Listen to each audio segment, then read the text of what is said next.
India का कोई religion नहीं है। इंडिया सब रिलीजन को मानता है। अगर कोई रिलीजन को नहीं मानता, इंडिया उसको भी मानता है। मगर अफसोस हुआ देश के प्रधानमंत्री, आप सिर्फ एक ही मजहब के लोगों को लेकर गए लोकसभा में। क्या ये भारत का सेकुलरिज्म है? क्या ये सत्यमेव जयते है? क्या यही दिन देखने के लिए हमारे बुजुर्गों ने अंग्रेजों से लड़कर अपनी जानों की अजीम कुर्बानी दी थी? क्या इसीलिए हमारे बुजुर्गों ने काला पानी की सजा काटी थी? क्या इसीलिए टीपू सुल्तान ने अपनी जान की कुर्बानी दे दी अंग्रेजों से गुलामी को आजाद कराने के लिए?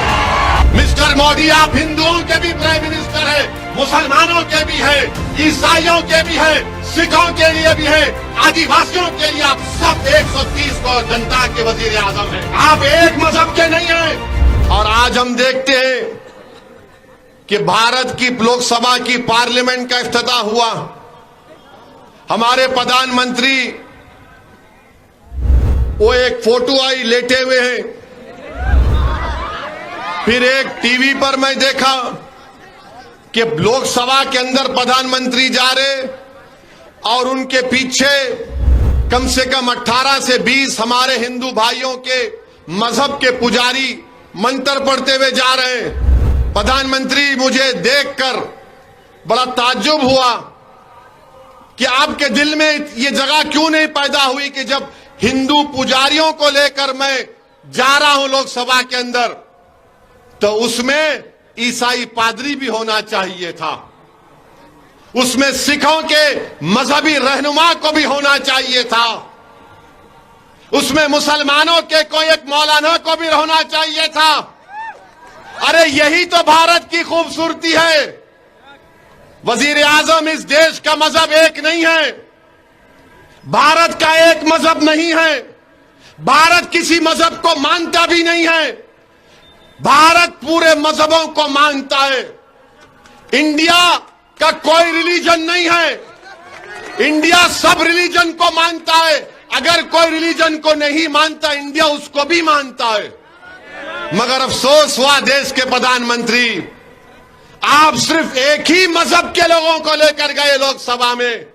काश आपका दिल बड़ा होता तो उसमें ईसाई, सिख, मुसलमान और जैन लोग भी अंदर होते, बाहर हुआ। मगर लोग बोलते हैं, अब बोलेंगे नहीं बाहर नहीं हुआ, उस सूर्य रहमान का सूरा नहीं पढ़े। अरे भाई, अंदर भी पढ़ना था, अंदर भी पढ़ना था। यासीन वल कुरानिल हकीम, यह भी पढ़ना था अंदर। मगर प्रधानमंत्री सिर्फ अपने साथ इन्हीं लोगों को लेकर गए। वो लोकसभा का नया इफ्तिताह नहीं दिख रहा था, ऐसा दिख रहा था कि कोई दिल्ली के सुल्तान की ताजपोशी हो रही है। अफसोस हुआ, पार्लियामेंट की जरूरत है, पार्लियामेंट बनना चाहिए। मगर ये क्या हुआ है? क्या ये भारत का सेकुलरिज्म है? क्या ये सत्यमेव जयते है? क्या यही दिन देखने के लिए हमारे बुजुर्गों ने अंग्रेजों से लड़कर अपनी जानों की अजीम कुर्बानी दी थी?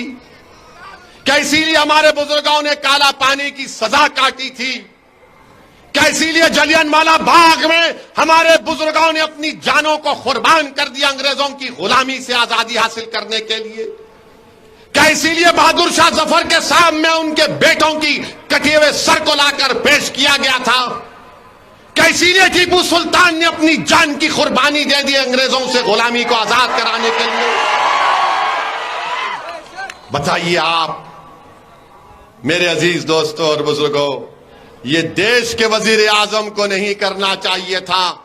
मिस्टर मोदी, आप हिंदुओं के भी प्राइम मिनिस्टर है, मुसलमानों के भी है, ईसाइयों के भी है, सिखों के लिए भी है, आदिवासियों के लिए आप सब 130 करोड़ जनता के वजीर आजम हैं। आप एक मजहब के नहीं हैं। तो लोग अब कल से बोलेंगे वैसी तेरा मजहब कौन सा है? अरे दीवाने, मैं प्राइम मिनिस्टर ऑफ इंडिया की बात कर रहा हूं, मैं प्रधानमंत्री की बात कर रहा हूं, मैं वजीर आजम हिंद की बात कर रहा हूं। मेरी बात तुम जब करोगे, जब कोई मैं ओहदे पर आऊंगा। मगर इंशाअल्लाह ताला जब तक अल्लाह मुझे जिंदा रखेगा, जब तक आपकी दुआएं, आपका साथ रहेगा, असदुद्दीन ओवैसी जहां ठहरा है वहीं ठहरेगा। मेरी अगर ये फकीरी है तो मुझे अपनी फकीरी पर नाज है। अल्लाह ने मेरी फकीरी में शाही दी है। जो मुकाम अल्लाह ने मंजलिस के लोगों को दिया है वो किसी बड़े बड़े जमात के कायदीन को अल्लाह ने नहीं दिया है। ये अल्लाह का बहुत बड़ा करम और फजल है।